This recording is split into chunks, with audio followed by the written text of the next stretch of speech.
இந்த ஒரே குட்டி விலாகில் நம்ம ஒரு ஸ்கின் கேர், ஒரு பேபி ஃபுட் ரெசிபி, ஒரு கெஃபே ரிவ்யூ எல்லாமே பார்க்கலாமா? வீட்டுக்கு ஃப்ரூட்ஸ் வாங்கினப்போ நான் பப்பாயாவும் சாப்பிட வாங்கிட்டு வந்தேன். அதில் வந்து ஒரு 2-3 மீடியம் சைஸ் பப்பாயா துண்டை மட்டும் எடுத்து தோல் சீவி கூட எதுவுமே ஆட் பண்ணாமல் ஜஸ்ட் அந்த பப்பாயா பீசஸை மட்டும் மிக்சியில் போட்டு கிரைண்ட் பண்ணி இந்த ஐஸ் க்யூப் ட்ரேயில் ஃபில் பண்ணிட்டேன். பண்ணப்போ தான் எனக்கு திடீர்னு தோணுச்சு, மீதியெல்லாம் ஃப்ரீயாக இருக்கே ஐஸ் க்யூப் ட்ரேயில் அப்படின்னு சொல்லிட்டு தண்ணி மட்டும் ஃபில் பண்ணிட்டு குக்கும்பர் வந்து ஃப்ரெஷ்ஷாக இருந்துச்சு, அதை கிரேட் பண்ணி அந்த தண்ணிக்குள்ளே மட்டும் கிரேட் பண்ண குக்கும்பர் ஆட் பண்ணி ஃப்ரீஸ் பண்ணிட்டேன்.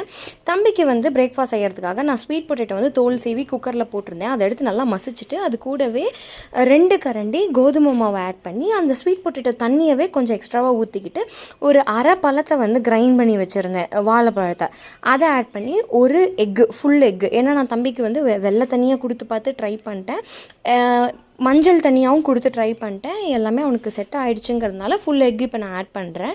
பட் எக்கு கொடுக்கறதுக்கு முன்னாடி நான் பேன் கேக் செய்கிறப்போ எதுவுமே இல்லாமல் நம்ம வந்து இதே ரெசிப்பியில் எக் இல்லாமல் செஞ்சாலும் சாஃப்டாக தான் வரும். பட் கொஞ்சம் வந்து மசிச்சோம்னா கொஞ்சம் வந்து பிசு பிசுன்னு ஒட்டும், அவ்வளோதான்.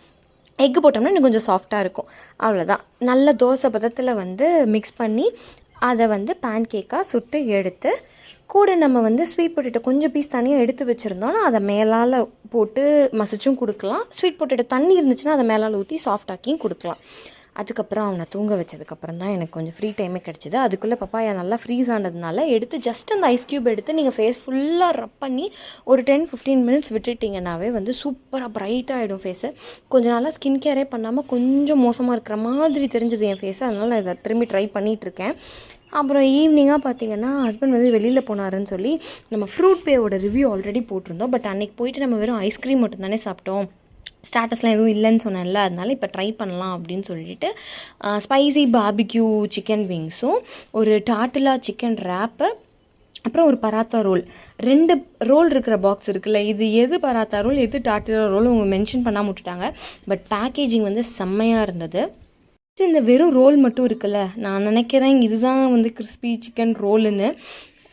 இந்த ரோல் வந்து உள்ளே இருக்கிற ஸ்டஃபிங் வந்து செம்மையாக இருந்துச்சு. இதிலேருந்து சிக்கன் வந்து ரொம்ப சட்டிலாக சாஃப்டாக ஃப்ரெஷ்ஷாக இருந்தது. இதுதான் பராத்தா ரோல் நினைக்கிறேன், பட் எனக்கு நேம் சரியாக தெரில. ஆனால் ஃப்ரெஞ்ச் ஃப்ரைஸோடு இருந்தது.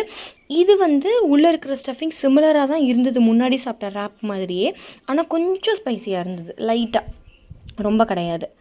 ஃப்ரைஸுமே உப்பு பெப்பர்லாம் போடலங்கிறது மட்டும்தான், பட் சூப்பராக இருந்துச்சு. எனக்கு பேக்கேஜும் ரொம்ப பிடிச்சிருந்தது இவங்கக்கிட்ட. அண்ட் இந்த ஸ்பைசி பார்பிக்யூ சிக்கன் விங்ஸ் வந்து ஸ்பைஸியாக இல்லை, பேர் தான் ஸ்பைசி, ரொம்ப ஸ்வீட்டாக இருந்தது. குழந்தைங்களுக்கெல்லாம் விரும்பி சாப்பிடுவாங்க. நான் சொன்ன ஸ்கின் கேராக மறக்காமல் நீங்கள் ட்ரை பண்ணி பாருங்கள், செம்ம ரிசல்ட்ஸ் கொடுக்கும். ஃபுட் பேயில் உங்களோட ஃபேவரட் என்னன்னு மறக்காமல் கமெண்ட்டில் சொல்லுங்கள், நான் நெக்ஸ்ட் டைம் ட்ரை பண்ணுறேன்.